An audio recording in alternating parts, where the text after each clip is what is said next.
결정 내리는 순간에 자기가 주인이 된다는 생각을 우리는 잘 못하는 것 같아요.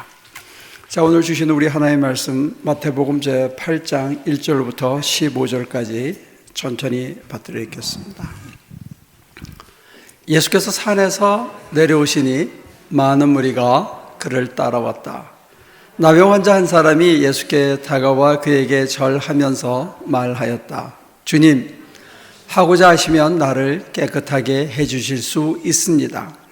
예수께서 손을 내밀어서 그에게 대시고 그렇게 해주마, 깨끗하게 되어라 하고 말씀하시니 곧 그의 나병이 나았다. 예수께서 그에게 말씀하시기를 아무에게 아무 말도 하지 말아라. 가서 제사장에게 내 몸을 보이고 모세가 명한 예물을 바쳐서 사람들에게 증거로 삼도록 하여라 하셨다.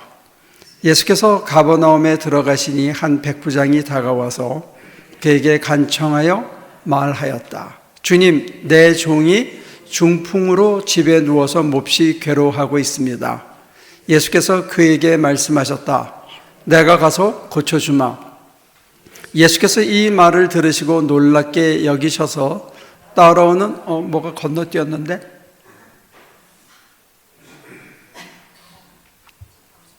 네, 이렇게 은혜로 건너뛰읍시다. 그러면 5절부터 7절까지가 빠졌네요. 예수께서 이 말을 들으시고 놀랍게 여기셔서 따라오는 사람들에게 말씀하셨다. 내가 진정으로 너에게 말한다. 나는 지금까지 이스라엘 사람 가운데서 아무에게서도 이런 믿음을 본 일이 없다. 내가 너에게 말한다. 많은 사람이 동과 서에서 와서 하늘나라에서 아브라함과 이삭과 야곱과 함께 잔치 자리에 앉을 것이다. 그러나 이 나라의 시민들은 바깥 어른대로 쫓겨나서 거기서 울며 이를 갈 것이다. 그리고 예수께서 백부장에게 가거라, 내가 믿은 대로 될 것이라고 말씀하셨다. 바로 그 시각에 그 종이 나왔다. 예수께서 베드로의 집에 들어가셔서 그의 장모가 열병으로 앓아 누운 것을 보셨다. 예수께서 그 여자의 손을 대시니 열병이 떠나가고 그 여자는 일어나서 예수께 시중을 들었다. 이 빠진 부분이 뭐냐면 저희 집에 들어오기를 제가 감당치 못하겠습니다. 그저 한 말씀만 해 주십시오.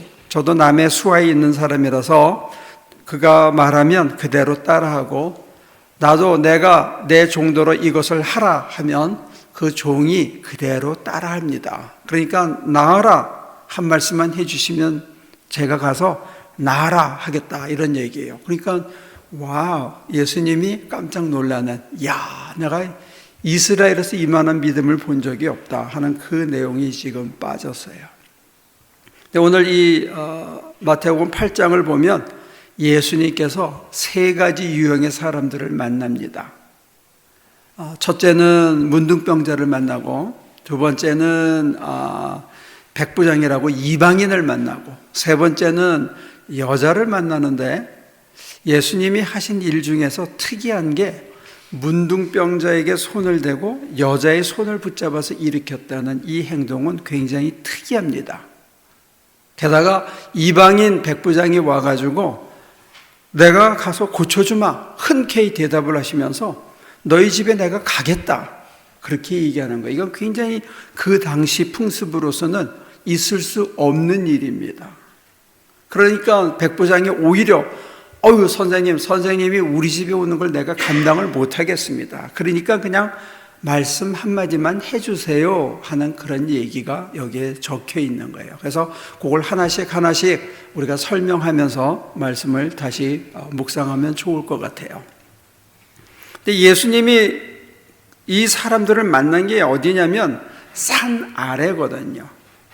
예수님께서는 산에서 그 좋은 하늘나라에 관한 설명을 쫙 하늘나라를 말씀하신 다음에 산에서 그냥 머물고 사람들한테 좋은 얘기 들려주고 와 놀라는 그 놀라는 것에 대해서 인조이 하면서 내가 그래도 굉장히 좋은 가르침을 주고 있지 여기에 머물지 않고 실제로 산에서 내려오셨다는 거예요. 산에서 내려오셨다는 얘기는 앞서 하신 말씀대로 이제는 산에서 내려와서 살아야 되는 자기가 한 말씀대로 전한 말씀대로, 가르친 말씀대로 살아야 되는, 흙먼지가 나고 땀 냄새가 나는 사람들 한가운데서 살아내야 되는 일이 있는데 어떻게 사셨는가 하는 모습이 지금 그려지고 있어요. 그래서 제일 먼저 나타난 모습이 뭐냐면 문둥병자를 만났는데, 문둥병자는 그 당시로는, 지금은 우리가 의학 상식 때문에 고름이 나는 데를 안 만질라든지 무슨 호흡기로 옮긴다든지 이런 상식이 있어서 만나긴 만나는데 뭐 만나기 전에 손 씻고 만나고 나서 손 씻고 하면서 교육을 시키면 문병을 가서도 저게 쉽게 옮기는 병이 아니다 이런 게 있었지만, 저 당시에는 그런 의학 상식 때문에 꺼려한 게 아니고 이 병이라는 거가 문둥병은 특별히 저주받은 병으로 생각했거든요. 그래서 그 사람을 만지면 그 사람에게 임한 부정과 저주가 나한테도 온다고 생각했기 때문에 사회적으로 격리를 시켰던 거예요. 그래서 마을에서 이렇게 쫓아내서 한 데다가 움막을 짓고 살고, 가족이 음식을 그 중간에 갖다 놓으면 그 사람이 밤에 와서 그 음식을 집어다가 가서 먹는 그런 생활을 했어야 되기 때문에 이거는 부정한 겁니다. 종교적인 의식으로 부정한 인간인데 그 부정한 인간에게 손을 댔다는 거예요. 그러니까 이 사람을 사람으로 인정해 준 거죠. 가족들도 안 만지고 가족들도 떨어뜨려 놓고 같이 안 사는 사람을 예수님은 말로, 지금 그 다음에 나오는 종은 그냥 말했거든요. 그래서 그 시각에 나왔어요. 보면 그럼 굳이 그 집에 안 가도 되고 굳이 안 만져도 되는데, 예수님은 그 문둥병자에게 손을 대고 그 환부에 손을 대고 내가 원하노니, I wish you will be cured. 네가 낫기를 내가 원한다. 이게 뭐냐면 이 사람이 그렇게 물었거든요. 당신의 뜻이라면, 당신이 원하시면 저를 낫게 해줄 수 있습니다. 내가 원하노니 날 고쳐주세요 하고 비든 게 아니에요. 당신이 원하시면 나를 고칠 수 있습니다 라고 말하니까 예수님이 그래, 네가 낫기를 원한다, 네가 사람처럼 살기를 원한다. 근데 예수님이 그렇게 얘기하신 것 자체가 그때 당시로는 파격적인 행동이었다는 거예요. 자기도 그 사람처럼 된다는 것을 각오했다는 얘기입니다.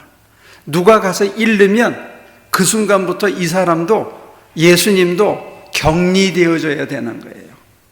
제사장이 보고 환부가 늘어나는지 안 나는지 검사하고 확증져서 오케이 할 때까지 마을로부터 쫓겨나서 버림받는, 그것을 경험하는, 그러니까 안 그래도 아파서 서러운데 불편한데 힘든데 마을에서까지 쫓겨나가지고 가족들로부터 벗어나고 마을의 사람들이 원수 취급하듯이 그런 꼴을 당하는 거죠.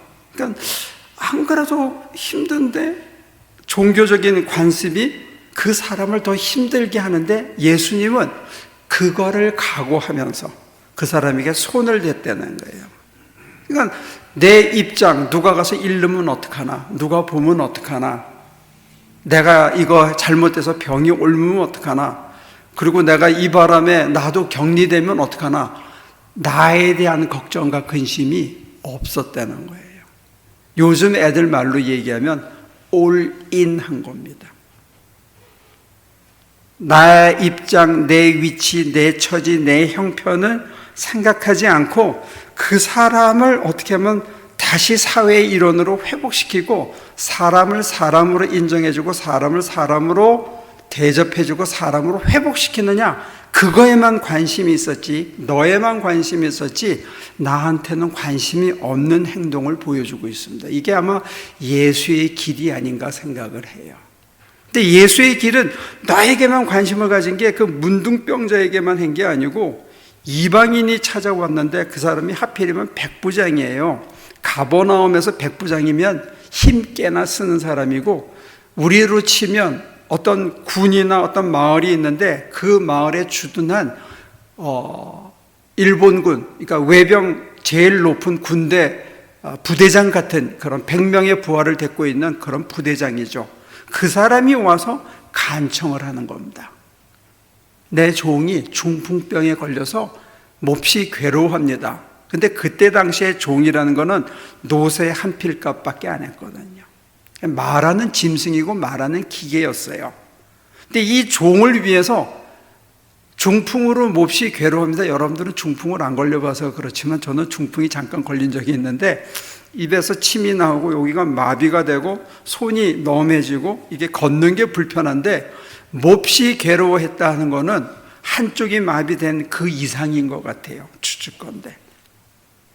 괴로워한다는 얘기는 화장실도 못 가고 어떻게 밥도 제대로 못하고 뭐 이렇게 숟가락을 뜨거나 할 수 있는 그런 상황이 아니죠. 그러면 그때 당시로는 내다 버려도 아무렇지도 않습니다. 누가 백부장을 절대로 욕을 안 할 겁니다.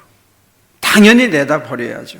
그런데 그 종을 위해서 자기가 지배하고 있는 피식민지의 유다 청년을 찾아와서 간청을 했다고 됩니다. 다른 복음서에 보면 엎드려 절했다라는 얘기까지 나옵니다. 야, 이거 이렇게 할 수 있어요? 그거 뭐 노새 한 필값밖에 안 되잖아요. 내 체면이 있는데 내가 누군데 내가 이렇게 해가지고 그 청년에 가서 엎드려서 간청을 하면 로마 황제라도 그 소문을 들으면 아니면 그 위에 사단장이라도 소문을 들으면 그 자리에서 쫓겨날 수도 있는 판인데 그거 찾아왔다는 것도 신기하고 그걸 찾아와서 그 사연을 얘기하는 걸 듣자마자 예수님이 두 말도 묻지 않았어요. 이런 경우가 이 복음서에서 참 드문 케이스인데 예수님이 뭐라냐? 가자! 내가 가서 고쳐주마. 너네 집에 가겠다는 거예요. 이때 당시에 유대인이 이방인의 집에 들어가면 이거 보통 일이 아닙니다. 이 모든 사건을 본 베드로도 나중에 고넬로 집에서 초청을 했을 때 뭉개다가 어쩔 수 없이 갔거든요. 그런데 예수님은 말 한마디에 가자! 그랬더니 안 됩니다. 그냥 한 말씀만 해주세요. 그랬더니 야, 내가 이스라엘에서 이만한 믿음을 못 봤다. 네 믿음대로 될지어다. 근데 우리는 지금까지 믿기만 하면 병이 낫는다는 이 도식으로 이 본문을 하도 열심히 봐가지고 우리가 못 본 게 뭐냐면 주님이 어떤 마음으로 그 사람을 대했는지, 그 사람이 어떤 마음의 중심을 가지고 주님께 와서 간청을 했는지 이거를 놓친 것 같아요. 그러니까 같은 맥락에서 쭉 이어지거든요. 주님은 문둥병자에게 대하듯이 그 백부장의 그 순수한 속마음만 보고 그 사람에게만 올인했기 때문에 내가 이 사람 집에 가면 유대 풍습에 걸린다. 사람들이 내 가르침에 대해서 의심할 거다. 나를 일제 앞잡이하고 같이 한 자리에서 밥 먹은 나쁜 놈이라고 할 거다. 아니 로마 병사와 함께 했던 그거다 하는 그런 생각을 전혀 안 하신 거예요. 그 사람만 본 거예요. 그 사람의 속만 보고 그 사람의 순수한 그 요청 앞에 그냥 자기를 다 내어준 거예요. 이게 주님의 길인데 과연 우리가 그럴까? 누가 무슨 요청을 하고 어렵다고 그러면 내 입장, 내 형편, 내 처지, 내가 갖고 있는 어떤 이 쌓아놓은 것들을 그 사람 때문에 다 잃어버리는 건 아닌가 하는 그런 두려움, 이런 거 우리는 있는지 모르겠어요. 특히 이 중산층 마인드는 뭐가 있냐면 내 거를 나눠주겠다는 것보다는 있는 놈이 왜 안 해주나, 제 거 뺏어서 해줘야 이게 공평한 사회가 될 건데 하는 우리는 이런 중산층 마인드가 있거든요. 어퍼 미들이든지 로우 미들이든지 내 거를 간직하고 우리 미들 클래스끼리 잘 지내면서 내 거를 남에게 주는 거에 대해서는 우리는 굉장히 인색하고 내 걸 지키기 위해서는 딱 제한된 부분만 주려고 그러지 너한테 올인하지 않는 것 같아요. 너를 살리기 위해서는 내 입장과 내 형편과 내 처지 이거 생각 안 하거든요. 근데 이 백부장을 만난 다음에 예수님의 행동이 더 특이한 거는 베드로의 집에 갔는데 아마 한 방에 이게 뻥 뚫려 넣는 보이죠. 아파 누워서 앓고 있는 걸 본 거예요. 그때 열병이라는 것은 토사광란을 뜻합니다. 토하고 설사하고 열이 오르고 그러 다음에 땀을 줄줄 흘리다가는 푹 식어서 오한에 떨고 이게 이때 당시에 열병이었는데 그 열병 난 여인의 손을 일으켰다.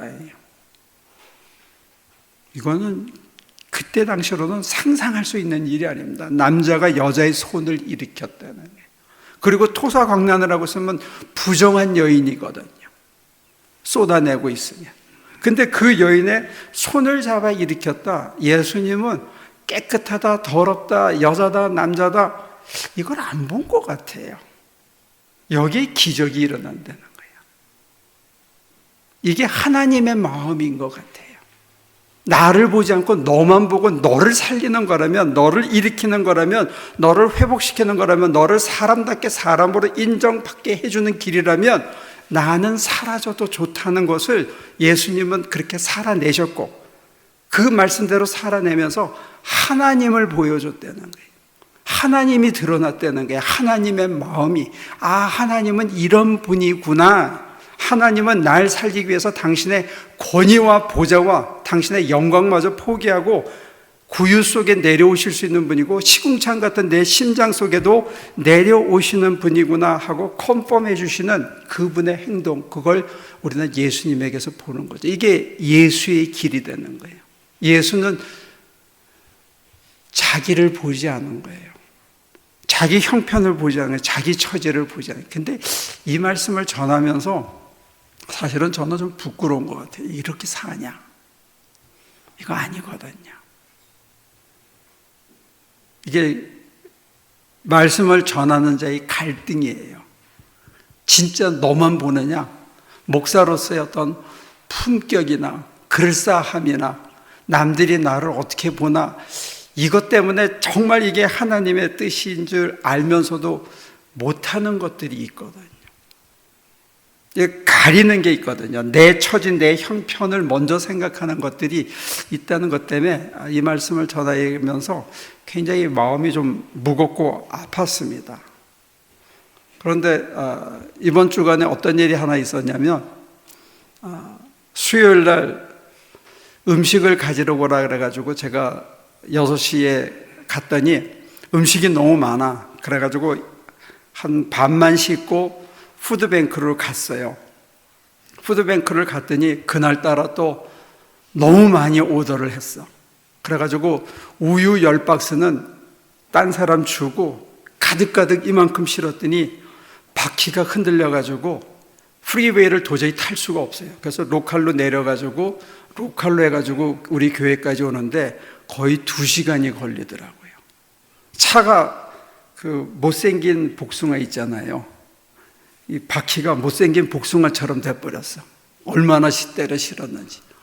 그래가지고 그걸 갖고 와서 너무 많아가지고 제가 253 선교사님한테 음식을 모아 있는데 가져갈래요? 그랬더니 1분도 안 돼서 답장이 왔어요. 우리가 음식이 떨어진 지 어떻게 하셨어요? 뭐 알겠네, 내가 뭘 알아. 그리고 속으로는 제가 우리 강전도사를 원망했거든요. 무슨 음식을 이렇게 무식하게 오더를 많이 했나. 제가 푸드뱅크를 근 20년 다녔지만 그렇게 많이 때려 실은 거는 이번에 처음이에요. 그래가지고 음식을 내려놓고 다시 제페니즈 타운을 가가지고 남았던 음식을 또 싣고 왔어요. 그랬는데 목요일 날 그 사람이 오더니 그 우리 차보다 작은 차에다가 차곡차곡 싣기 시작하더니 꽉 다 때려 싣고는 또 우리 교회 남은 옷가지를 그 꼭대기에 싣고 이렇게 싸가지고 가면서 뭐라 그러냐면, 앞으로 한 달 동안 한 200명이 잘 먹겠네. 근데 저는 무슨 타오르는 선교열 때문에 간 것도 아니고 그 사람들을 꼭 먹여야 되겠다는 무슨 사랑에 불타서 간 것도 아니에요. 그냥 하던 대로. 그리고 속에서는 조금 불만도 있었어요. 뭘 이렇게 많이 오더했어. 근데 그렇게 해서 왔는데 여러분들이 차곡차곡 모아준 그 옷들, 그거를 그 사모님 하시는 말씀이 뭐냐? 우리 교회에서 가져간 옷은 잘 팔린대요. 브랜드가 좋아가지고. 새 옷보다 헌 옷이 더 좋대. 왜? 그거 팔아서 가스 사가지고 우리 교회 음식까지로 오니까. 그거 팔아서 최소한의 생활이 되니까. 그러니까 우리가 어떤 때는 정말 선교에 불타고 사랑에 불타고 막 내가 도와야 되겠다는 이런 게 아니고 순간의 의무에 충실한 거죠. 하나님이 하라 그래서 그냥 큰 기쁨도 큰 희열도 그렇다고 짜증이나 불만도 없이 그냥 덤덤하게 그냥 마지못해 하는 것인 걸 수도 있죠. 그리고 여러분들의 입장에서는 내다 버리기 아까우니까 빨아가지고 차곡차곡 갖고 온 거 우리 목사님 전도사님이 잘 챙겨서 보따리 쌓아놓으면 그게 우리는 한 사람이지만 우리가 100명을 200명을 먹일 수 있더라는 거예요. 그 다음 달에 또 오겠대. 그러니까 여러분들 우리 한 사람의 힘으로는 세상을 못 바꿀 거예요. 그리고 진짜 돈 많은 부자들이 팍팍 쓰면 얼마나 더 아름다운 성전도 짓고 그 사람들을 제도적으로 도와줄 수 있을지 모르죠. 그러나 하나님께서는 원하시는 게 그런 게 아닐지도 모른다는 고백입니다. 그런 일들을 하는 제 모습을 보면서 제 안에 사람을 위해서 모든 것을 다 거는 올인하는 게 아직도 없다는 것, 그런 마음이 없다는 것. 그 선교사님처럼 요거 하나라도 더 실어다가 그 먹이는 그 먹어서 빵긋빵긋 웃는 그 모습이 즐거운 그런 열정도 제게는 없다는 것을 보여주는 것도 있죠. 그리고 동시에 우리가 어쩌면 마지못해 아니면 그냥 습관적으로 순응하는 그런 일들을 하나님께서 아름답게 기름치고 변화시켜서 우리 한 사람 한 사람을 통해서 100명이 200명이 하루도 아니고 이틀도 아니고 한 달을 먹을 수 있는 음식과 생활할 수 있는 기반을, 최소한의 기반을 제공할 수 있도록 우리를 쓴다면 우리가 괜찮게 쓰이는 게 아닌가 그런 생각을 해요.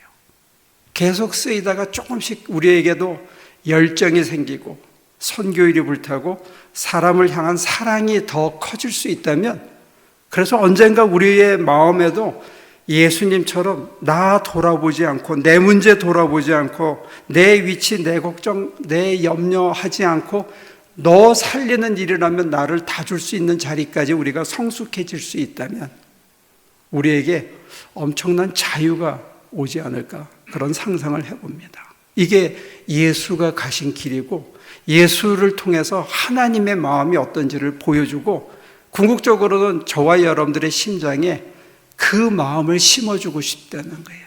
너를 살리기 위해서 올인하다 보니까 나는 오히려 이 세상의 모든 짐으로부터 자유해지고 연연하고 붙들고 쥐고 있던 것으로부터 내려놓고, 그리고 우리 한 사람이 어쩌면 많은 인간들을 다 구원할 수는 없겠죠. 그러나 저와 여러분들이 한 살면서 10명? 12명? 우리가 올인해서 문둥병자 한 사람을 사회로 복귀시키고 열병으로 죽어가는 여인 하나를 살려내고, 이게 흑인이다, 뭐 멕시칸이다 이래가지고 차별하고 내치던 어떤 그런 한 사람을 사람으로 받아들여서 한 식구로 받아주는 이런 일들을 만약에 우리가 해서 한 10명이라도 우리가 살아있는 동안에 구하면 여기 몇 명 앉아 있어? 그 작지 않은 숫자일지도 몰라요. 우리 한 사람이 세상 전체를 못 바꾸지만 우리 한 사람이 언젠간 누군가가 내가 우리 강 목사 때문에 정말 다시 살게 됐어. 그 사람이 내가 시궁창에 처박혔을 때도 끝까지 나를 사람으로 인정해주고 나를 믿어주고 내 옆에 있어줬어 하는 그런 사람이 여러분 생전에 적어도 한 10명이라도 여러분들이 하고 간다면, 제가 우리가 한 500명은 살리고 가는 게 안 될까 그런 상상을 해봐요.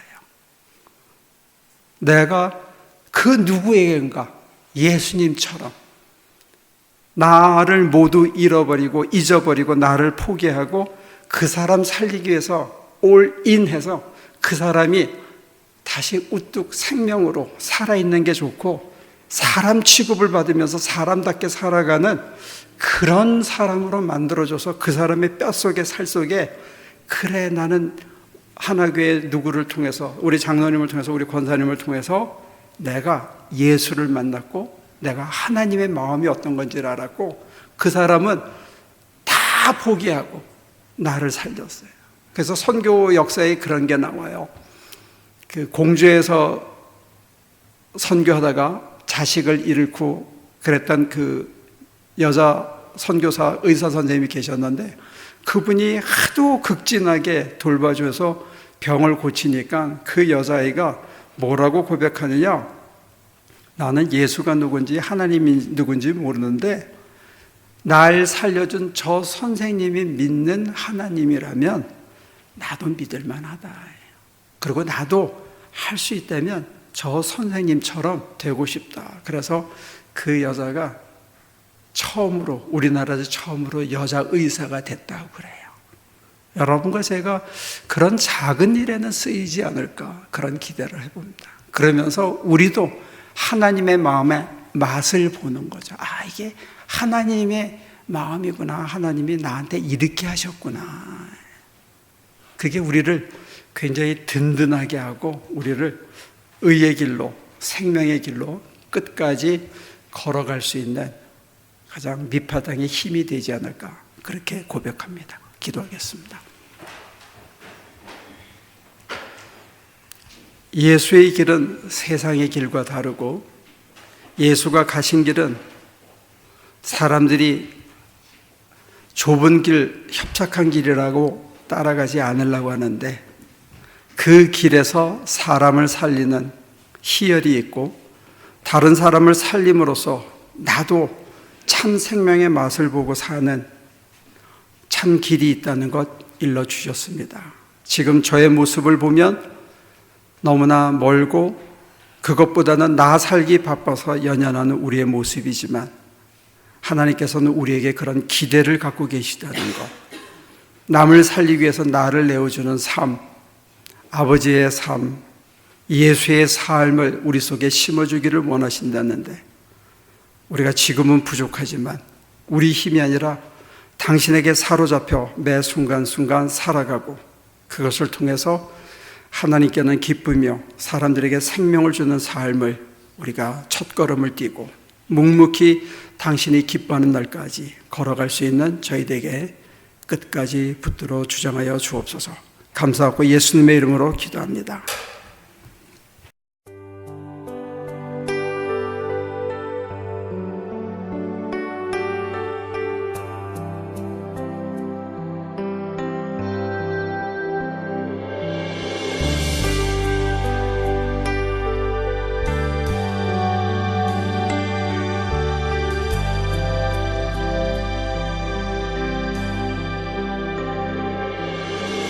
잊을 수 없는 은혜, 주님의 크신 사랑, 자신을 버리심으로 나를 품어주셨네.